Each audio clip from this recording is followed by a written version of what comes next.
Mummy, मैं कल से स्कूल पढ़ने नहीं जाऊंगी।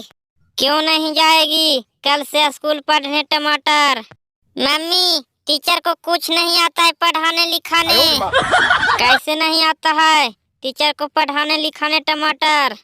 मम्मी, कल स्कूल गई तो सर जी कह रहे थे कि 2 और 2 4 होता है, और आज स्कूल गए तो कह रहे थे कि 1 और 3 मिलाकर 4 होता है। टमाटर बेटी, सर जी तो ठीक ही पढ़ा रहे थे। जैसे लड़का लड़की से प्यार करे या लड़की लड़का से प्यार करे उसको प्यार ही कहा जाता है, वैसे ही 2 और 2 जोड़ या 1 और 3 जोड़ 4 ही होगा बेटी। मम्मी, मैं कल स्कूल गई थी तो सर जी से पूछी थी कि आई लव यू के हिंदी क्या होता है सर जी।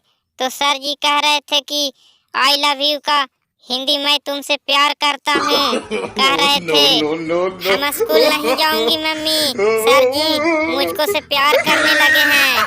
ठीक है टमाटर बेटी, तुमको से सर जी प्यार करते हैं तो क्योंकि सर जी तुमको पर ज्यादा ध्यान देकर पढ़ाएंगे और एग्जाम में फर्स्ट कर देंगे।